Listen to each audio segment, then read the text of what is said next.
I'm honestly pretty surprised that this specific video hasn't been made yet. I mean, come on, every time this discourse makes its round again in relevancy, it really feels like you're watching this scene play out. I like you and have no reason not to. I like you and have no reason not to.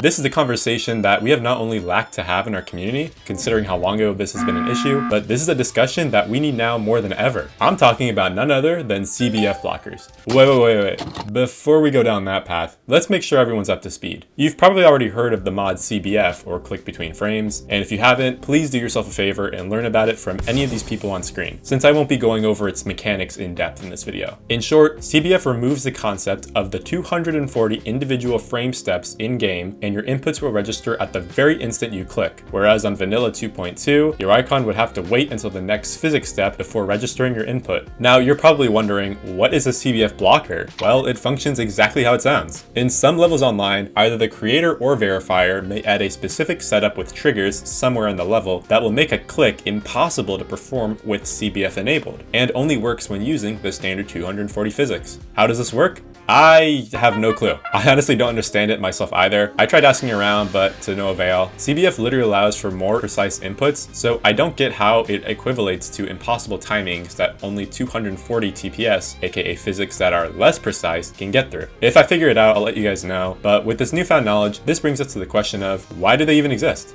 And what a great question that is, my friend.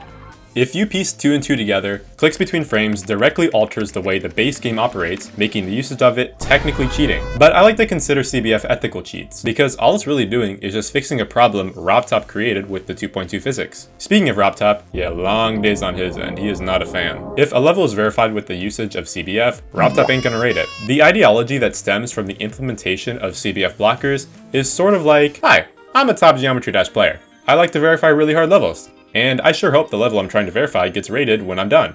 Sadly, RobTop doesn't rate levels that use CBF, so I am forced to play on vanilla physics, even though I highly prefer playing with CBF. To combat this, I will add a CBF blocker in my level that evens the playing field with I, the verifier, and the rest of you. Since I don't get to use it, no one will be.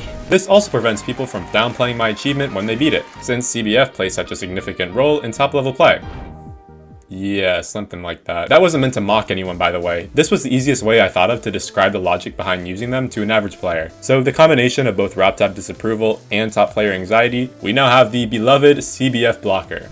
Well, now you're probably asking, where are they? I mean, you've probably heard of them before, but have you ever actually seen them in action? Well, look no further than the top 25 hardest levels in the game. These blockers really only exist in Extreme Demons, or more specifically, the hardest ones in the game. So you're basically looking for a needle in a haystack if you try to find one out in the wild in a weekly demon or gauntlet level. Some of the most recognizable levels that you're already likely aware of having a CBF blocker would be Thinking Space 2, Quantu's Processing, Nullscapes, and Amethyst. Granted, Amethyst was initially a soft blocker that tried to get updated to have a true blocker, but that caused a whole mess that we will definitely be ignoring and in no way addressing in this video whatsoever. But the genuine pixel perfects at the beginning should be able to qualify it as a blocker in my opinion. When you decide to play Amethyst with clicks between frames, you're committing to this.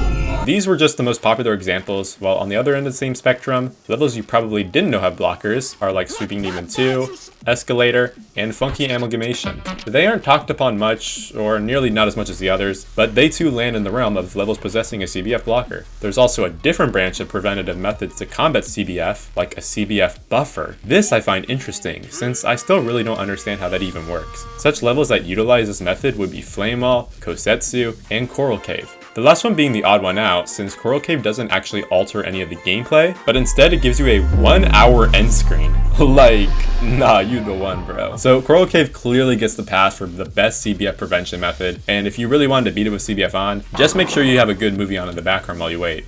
But come on, this is like the smallest thing in the world. What could this possibly cause? With the increase in top players adding these blockers to ensure an even playing field between verifiers and future victors, the top playing community feels more divided and volatile than ever, with all it needing for it to erupt into chaos is just a simple 10-second clip with no caption. Most of the community either supports or denounces these blockers, and these people get very passionate with it. One of the most notable occurrences of a CBF blocker causing a stir in the community was when W Popoff decided to add one to his verification, Amethyst, the top one demon at the time. It gets a little complicated here because a level like Amethyst basically needs to be played with CBF, considering how precise all the timings are in this level. We're getting to a point in this game where using clicks between frames is becoming necessary when going up against levels in the top 5 today. Millscapes is the only one that gets away with this blocker, since it's actually better to do the robot timings on the standard 240 TPS, but neither here nor there. Earlier, I mentioned that Amethyst technically doesn't have a CBF blocker. When Popoff verified the level for the first time, the very first click in the level was a 1 frame on 240, but if you try to do it with CBF, you'd come to find it to be a literal pixel perfect. That's unfathomably precise. To put it simpler, a 240 FPS frame perfect, aka 1 frame, is much easier than a pixel perfect, believe it or not. So after Amethyst was initially verified, you could actually play the level with clicks between frames. And while going for first victor, Zoink decided to do just that, and brute force his way through it while using CBF. I mean, sure, the rest of the level is greatly affected when using CBF, and will be slightly easier to pull off, but the 10% pass rate of the first click is just too important to forget. Was this trade-off worth it? Well, that depends how you see it. Plus, I wasn't the one beating it, so who knows. Zoink was doing what he does best, and got really close to beating it really fast, dying to one of the last few clicks. All of a sudden, W Popoff would try to update the level with the CBF blocker, essentially negating all of Zoink's past progress. Now take this as you will, but W Popoff did have some reasoning behind it. Was it good enough reasoning? Well, you be the judge. Moments like these are when people in the community go as far as stating that CBF blockers are literally ruining top level play. Regardless, this is the kind of drama that will escalate the usage of CBF blockers, especially if we start seeing them getting added into pre-existing levels on a larger scale.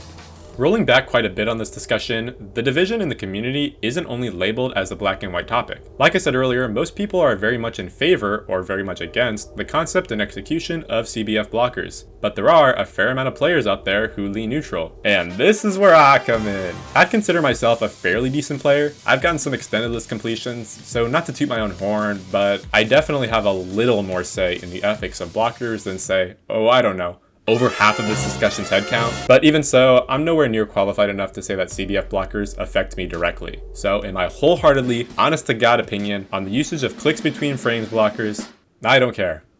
Not in a bad way, of course. I still stay informed on this topic as best I can, but simply, I just don't care. I don't condemn every last player who openly supports these, and I don't praise all the levels and creators that added one to their project. I'm just neutral. I do not care for it. I see both sides of the arguments and try to understand where they come from, and there are some good arguments to be had on both sides, and I wish more people could do the same. Players aren't just adding these because they hate fun and whimsy, they add them for a reason. Imagine you verified an insanely hard level on raw Geometry Dash. You poured months and months and hundreds of thousands of attempts into this thing. It finally gets rated and is projected to be in the top 3, only for a top player to beat it with CBF and call it top 15. See the problem? And no, I'm not making up this kind of scenario. This does happen.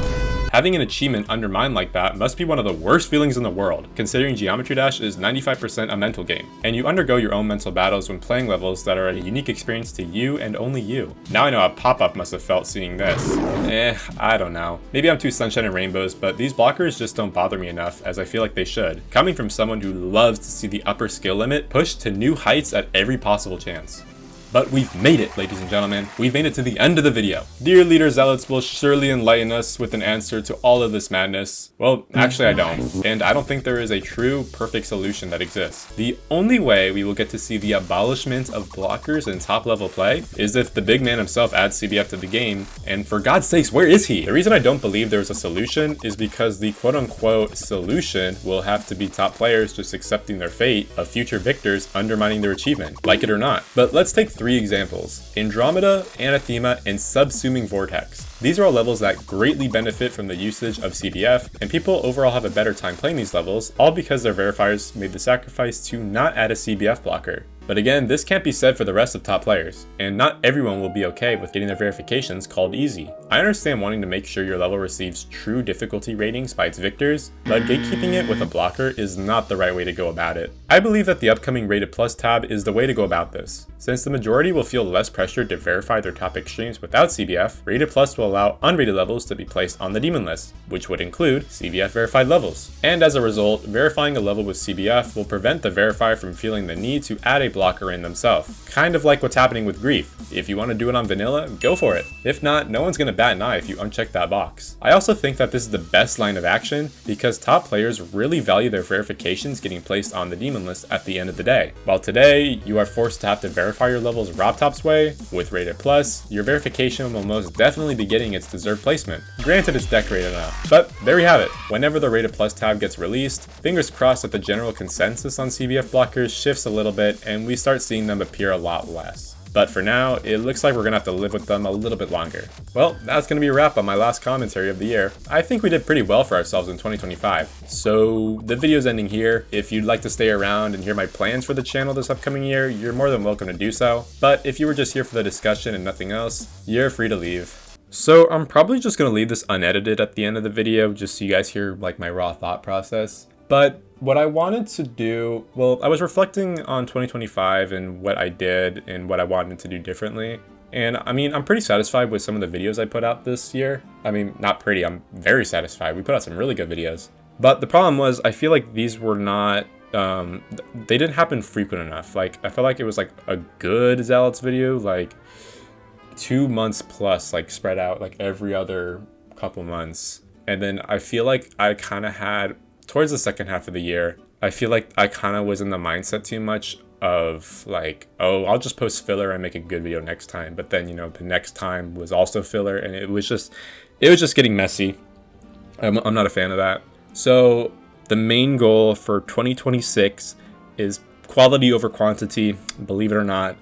But in my mind, what I want to do is, instead of like my past goal of doing 1 to 2 videos a month, whether I reach that or not, you decide. But instead of 1 to 2 a month, we're going to try and do 1 good commentary videos every 1 to 2 months. So we're going to get my commentary videos like the Eternus video or the Anathema video, like stuff like that. That's going to happen less, but there's a better chance they're going to be like 20+ minute videos because I'm going to give myself enough time to, you know, edit and make sure it's really polished, because sometimes, like especially in the second half of the year, I feel like a lot of my videos were feeling rushed and not the best they could be. So I'm not really happy with that, but I'm happy with a lot of the things that I did, you know? Another big thing to be on the lookout for 2026 is I'm going to be doing a lot more streaming, like a lot, because that is the way I build my community. I noticed that after I kind of stopped streaming, and after I beat Shardscapes, really, I haven't streamed consistently since. So September. After that happened, I kind of stopped getting in new people. Like the Discord server welcome numbers were kind of going down, which I don't really mind. And I'm not going to keep like promoting my Discord server, like in YouTube community posts, like, oh, join, when it's like, I'm not doing anything in there. Because when I'm streaming, you know, I'm most active in the Discord server. When I'm streaming frequently, whether I'm on stream or off stream, it's just that like time frame, you know, like I'm most active and talking to you guys, and that's what I like. I want to build my community and get, you know, connect with you guys. So we're gonna be doing a lot more streaming. I don't know my course of action yet because I want to start midnight as soon as possible. I lay around thinking about this a lot, and I'm most happy on this game when I'm trying to do like a new hardest. And like, don't get me wrong, you know, Shardscapes was nice, but it was like a new hardest of like that that specific skill set, right? But like, I want to finish Super Hate Me World. I want to finish Congregation, and like those levels are just like piss easy compared to what I know I can beat. So I'm probably going to spend January finishing those 2 levels off. Super Hate Me World might extend a little bit longer, but in the background while I do that, I'll probably be scripting or brainstorming something. So we can try and get a good video out February, like a good commentary. But yeah, so a good commentary video in February. And then of course, you know, for commentary, like I'll sprinkle in something random every so often. Like we're gonna have a lot more completion videos for sure. But like a stream highlights of the day, like a day with video, like that will be mixed in, but it won't take away from my 1 good commentary, because those are more important. Hold on, I need to check my notes. Yeah, also like less priority on stream rewinds. Instead, I want to like build my community more before I start doing those. Next year, we're only going to do like 1 stream rewind, so everything else is just going to be completions. Just a heads up. But yeah, the main purpose of that is I just want to push my skill, because I was doing the math, and Frost Spirit should not have taken me 7 months to beat. And you want to know why it took me that long? Because of all this. It's because all these editing breaks, it like sets me back. And in reality, that level really, if I just played GD, I did not open Premiere Pro at all, I probably could have beaten it in like 3 months. I'm being so serious. No ego boosting, like probably 3 months. But moving on, another big thing is channel memberships. I don't want to rework them. I just want to put more priority on them. So the purpose with doing commentary videos less frequently, but more high quality is so like channel memberships, I want to put out more video previews, and it's hard to do that when I'm like rushing videos out. So that's why I barely put out anything this month in December for tier 2 members for previews, because I'm just rushing. Like all my videos, I literally was finishing editing it and exporting it the day before. Like there's no downtime, there's no relaxation, there's no like, all right, it's scheduled, I can wait a few days. Like it's literally getting finished a day or two before it goes out. And that's something I just really hate the most, because I don't like it when I'm pushing up against, you know, I'm working against the clock, you know. But yeah, all in all, next year is probably going to be looking pretty similar for like content wise.